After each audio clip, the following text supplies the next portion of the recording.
If you ever wanted to be the funniest guy in the room at the cost of literally everything else, your self respect, your boundaries, then you're in the right place. I was, and still have, some traits of a professional jester, undefeated. I could make any group of people laugh at me within minutes. And the key phrase here is at me, not with me. It's an important distinction, and we'll get to that. I spent years perfecting the art of making myself the punchline so no one else had to be uncomfortable. And I used to think that was one of my special traits, that when I walked into a room I could make people feel more comfortable. And while that's a good trait, it's not good at the cost of your own self-respect. And, I thought that people loved me for it, or at least they loved having me around, which at the time felt close enough. This is, everything I learned. Consider it a warning dressed up as a tutorial. Step number 1, master the art of volunteering as tribute. So, the first rule of Jestermaxing is to always be the first person to make yourself the punchline. Don't wait for someone else to make you feel bad with a joke. Make the joke on yourself, and it automatically makes it 100 times more funny. And I used to do this constantly because it felt like a self-defense mechanism. If I roast myself, their laughs can actually hurt me. But the reality is much darker. You're just training people that it's okay to disrespect you.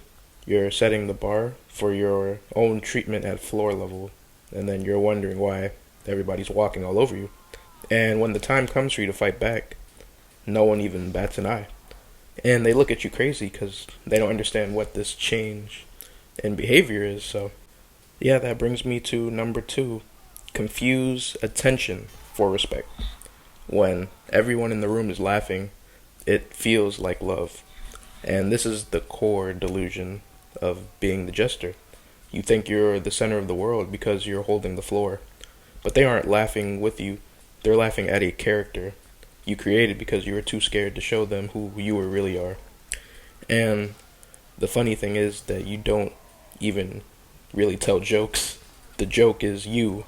You can make people laugh just by existing with your silly mannerisms and goofy shenanigans. And when I look back in hindsight, I actually had pretty good friends despite my lack of self-respect, because sometimes they would just call me out and just in confusion and be like, yo, what's good with you? Your jester-like mannerisms are quite insane. And, they would genuinely be confused on why I would do this to myself. And if you have bad friends, they'll keep using that clown version of you and discount anything you want to achieve just as a regular person. It's a lonely place to be, and I had to just get real for a second. That moves on to step 3. Never let them see that you have standards. Standards are the enemy of a good bit. If you want to maximize your jester, you need to be willing to do anything for the laugh, even if it means letting people cross lines that should have be sacred to your dignity.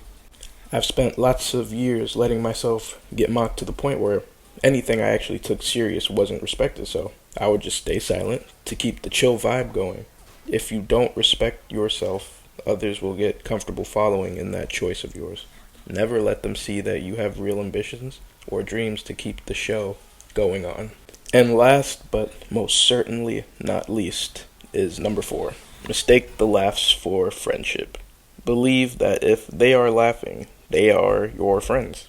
Keep the delusion that you are on top, and that laughter equals moving up on the social ladder. But hey, even, jesters back then were respected back in medieval times. Look at it like a Netflix subscription. People like having it around as a distraction, but when it loses what makes it entertaining, you could just cancel that subscription. Remember that being a jester requires you to put on a show for people that won't even check on you after your performance has ended. And, here's the thing that nobody tells you about being the funny one. It's exhausting. Because you're not actually being funny, you're just being useful. You're making people feel good at your own expense and calling it a personality. I wasn't Jestermaxing because I was confident. I was doing it because I didn't think I was worth taking serious. So I made sure that nobody else did either. And I say this all as a warning, so, the next time you catch yourself making a joke at your own expense, remember um, that you're losing your own self respect. And that you need to check to see if you are being the jester for your friend group, your family, or whatever community or group that takes advantage of something that is naturally gifted. Because I feel like people who are the jester are naturally humorous and they have the ability to tell really smart and clever jokes, but I feel like there's always something going on with people, even who are naturally comedic and make jokes at other people's expenses, and they're able to make, funny jokes. Even they got stuff going on. So, yeah, even being the comedian growing up, it's tough. So, just check out for those.